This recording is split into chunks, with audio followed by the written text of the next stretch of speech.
All right, we got a dead Ram 3500. Long story, I'll tell you later. But we got the Topdon battery fixer, tester, charger, the whole 9 yards. We're gonna tell you all about it, but let's show you the setup real quick.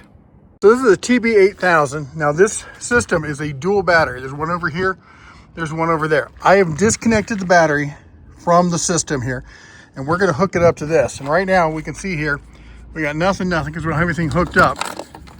So let's get this started real quick. I'm gonna put the phone down. All right, right now we got set on display voltage here. And you see we're getting 11.9. That's not gonna be nearly enough. So let's set it up here.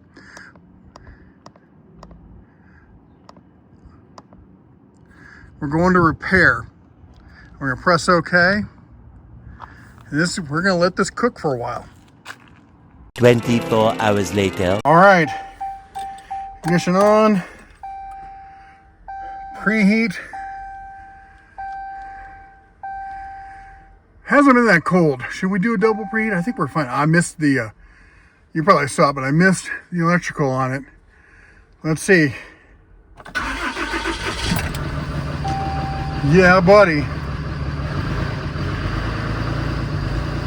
She lives! All right, you saw it in action. Let's talk about some more of the details that go along with it, all right? So it's the TB8000. It works with 6-volt and 12-volt batteries.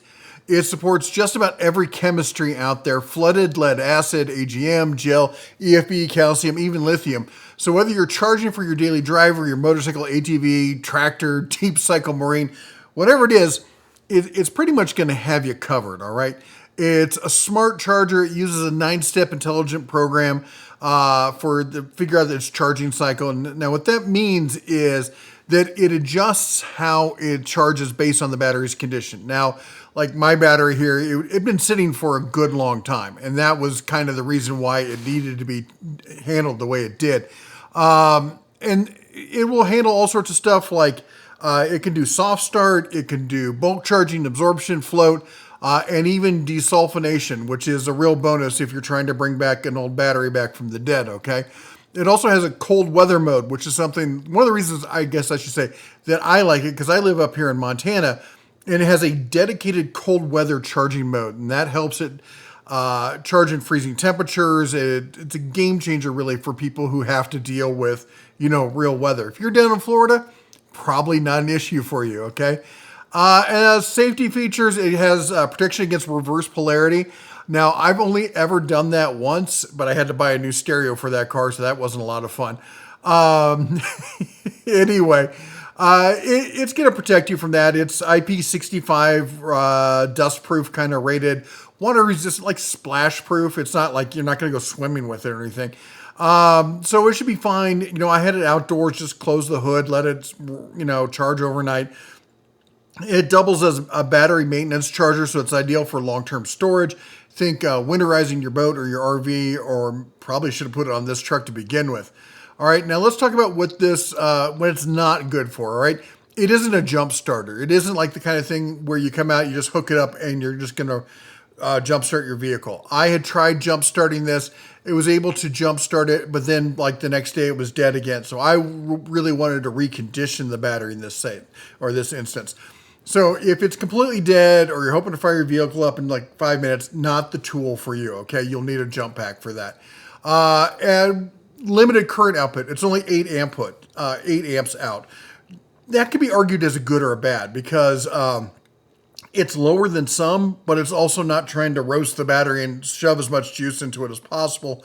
Something you need to think about, because charging batteries fast isn't usually a good thing for them. So, but again, if you're trying to do bigger batteries, like commercial kind of batteries, it's not going to be up to the job for that. If you're really into the whole data kind of thing, if you're looking for something with an app with Bluetooth connectivity that's going to give you all the readouts and give you everything, we've seen one from Topdon. This isn't it. This isn't going to handle it. This is just if you want to get it, one and done. You just want it to work, okay? If you want the data, you're going to need something else. And it can be slow for recovery on damaged batteries. So if it does need to be desulfonated, don't expect miracles.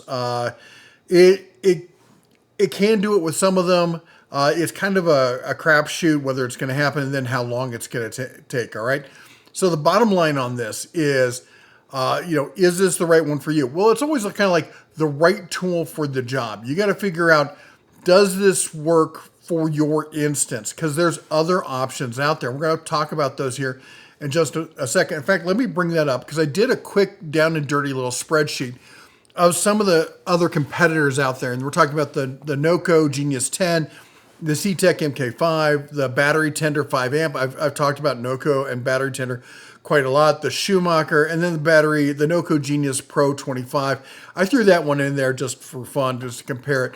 But if you want, I'll put a link to this down below. But it talks about the amperage, the battery types it's good for, its key features, the strengths, the weaknesses, and the approximate price range that you're going to find these at. Now, those price ranges are MSRP lists, okay? There's always a sale here or a sale there where things are happening where you might find it cheaper.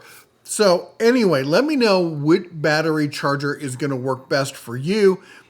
In fact, better yet, let me know what other features you think are important in battery chargers. Put it down below in the comments. I do just want to say this is not a sponsored video, but Topdon did send this over here for testing. We've worked on and off with them for years. It's a great company. I highly recommend I've recommended their jump starters for years. Some of their other battery testers and stuff. This one, it worked great for me. I'm going to keep it around. I think if nothing else, the versatility of it, just how many types of batteries it works on, and that cold weather. Just for being able to plug things in and not have to worry about the temperatures and stuff outside because, Montana, right? Anyway, let me know what you think down below in the comments. Anyway, that's all I got for you today. You all take care, God bless, and as always, shine on.